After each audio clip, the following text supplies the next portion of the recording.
अस्सलाम वालेकुम जी, मैं हूं चौधरी नुमान खालिद और आप मेरा ये यूट्यूब चैनल लीगल लॉन्च देख रहे हैं।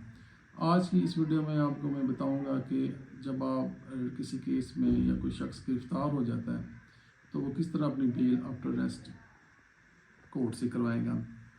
तो इसमें जो सबसे पहले आपने इस चीज़ का ध्यान रखना है कि जब जज साहब आपको जुडिशल रिमांड पे जेल भेज दें तो फिर आपने अपनी जो bail after arrest under section 497 CRPC के तहत आपने मूव करनी है। उसमें जो सबसे जो मेन डॉक्यूमेंट होता है वो वकालतनामा होता है। वो उसको आप कैसे टेस्ट कराएंगे, क्योंकि वकालतनामे के बगैर आप बेल नहीं फाइल कर सकते। उसमें ये है कि अगर तो वो कोर्ट में पेश करते हैं मुलज़म को, तो वो उस डेट पे अगर जज साहब उसको जुडिशल रिमांड पे जेल भेज देते हैं तो फिर आपने उसी दिन वो टेस्ट करा लेना है। बाज़ दफ़ा मुलज़म फिज़िकल रिमांड पे होता है, उससे कोई इन्वेस्टिगेशन करनी होती है, तो उस दौरान भी ज़ाहिर बात वो जब उसका फिज़िकल रिमांड होता है तो उस दौरान तो आप बेल नहीं लगा सकते। तो ये है कि जब वो उसको जुडिशल रिमांड पे जेल में भेज दिया जाएगा तो फिर ये है कि आप उसको उसका जो है जी वो वकालतनामा वहाँ से टेस्ट कराएंगे अदालत से। और अगर बंदा पहले जेल में मौजूद है, जब उसको जेल भेज दिया जाता है तो उसमें जो वकालतनामा फिर आपने जेल से वहाँ पे जो ऑफिस होता है वहाँ पे आपने वो वकालतनामा ड्रॉप करना है, जेल से टेस्ट कराएंगे। तो उसमें ये पूरे आप जो केस की डिटेल है वो आप लिखेंगे। तो उसमें ये होता है कि बाज़ दफ़ा जो वकालतनामा है वो आप लोअर कोर्ट का और जो सेशन कोर्ट का हाई कोर्ट का, बेहतर तो यही होता है कि वो ये तीनों वकालतनामे आप वहाँ से टेस्ट करा लें, फिर बार बार आपको टेस्ट कराने की ज़रूरत ना पड़े।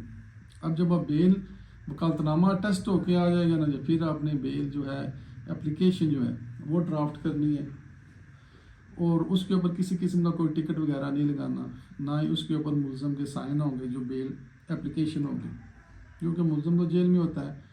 तो फिर आपने सिग्नेचर वगैरह अपने करके तो FIR की कापी साथ लगेगी और आपने वो जो मुतलका जो अदालत है जिसने इसको जुडिशल रिमांड पे भेजा है जेल में, या जो इलाका मजिस्ट्रेट है वो देखना FIR में कि कौन सा इलाका मजिस्ट्रेट है, वहाँ पे आप अपनी बेल फाइल करेंगे।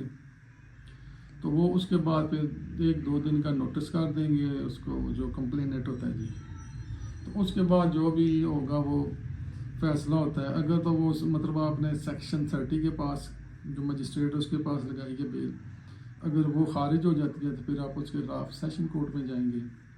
अगर सेशन कोर्ट में मर्डर ट्रायल है या नारकोटिक्स का भी केस है, अगर उसमें आपने कोई बेल आफ्टर अरेस्ट लगाई है तो उस फैसले के खिलाफ आप हाई कोर्ट में जाएंगे। एक दफ़ा जब आपकी बेल हो जाएगी तो फिर आपने बेल कराने के बाद आपने जेल से कैसे बाहर आना है। उसमें जब आर्गूमेंट्स हो जाते हैं दोनों पार्टीज़ के जी बेल आफ्टर अरेस्ट के ऊपर, तो फिर जज साहब फैसला करते हैं। अगर आपकी बेल जो है एक्सेप्ट हो जाती है, फिर उसमें आपने ये करना है वो जितनी छोटी मांगते हैं जज साहब, फिर वो आपने उसी अदालत में जमा करानी होती है।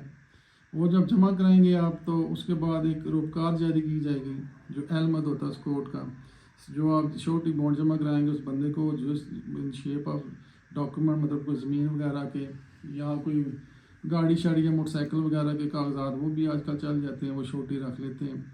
उसमें वो मतलब का जो एलमद होगा उस कोर्ट का वो अपने रजिस्टर पे सारे जो है वो सारे कंटेंट्स जो होंगे जी उस बंदे के, ये फ़लाना फ़लाना बंदा है जी, आपका नाम शाम सारा वो लिखेगा। फिर आपने उस रजिस्टर के ऊपर साइन करने हैं। उसके बाद वो रोपकार इशू करेगा, फिर वो रोपकार सेशन कोर्ट जाएगी, सेशन कोर्ट से फिर वो रोपकार आगे वो सुप्रिटेंडेंट जेल को भेजेंगे। तो इस तरह जो है जी वो बंदा जो है ना रिलीज़ हो जाएगा। एक चीज़ का आपने ये ख्याल रखना है कि जो रोपकार होगी ना जी, जो पर्चा रिमांड होता है जिसके ऊपर सारी डिटेल लिखी होती है, जो पुलिस के पास पर्चा रिमांड होता है उसके ऊपर कौन सा ऑफेंस है, उसका नाम पता हर चीज़ लिखी होती है मुलज़म की। तो आपने इस चीज़ का ध्यान रखना है कि वो नाम शाम आपने गलत नहीं लिखना। अगर आपने नाम गलत लिख दिया उसके ऊपर जो है रोपकार के ऊपर, तो फिर ये है कि फिर वो बंदे को मज़ीद एक दिन अंदर रहना पड़ सकता है, क्योंकि फिर अगर वो थोड़ा टैली ना करे, सेम टू सेम नाम ना हो, तो अक्सर ही देखने में आया कि बंदे को 1 दिन या आधा दिन ज़्यादा जेल में रहना पड़ जाता है जब तक वो करेक्शन हो। तो उम्मीद है आज की ये वीडियो आपको पसंद आई होगी। अगर पसंद आई हो तो प्लीज़ सब्सक्राइब कीजिएगा, लाइक कीजिएगा, शेयर कर दीजिएगा। बहुत शुक्रिया।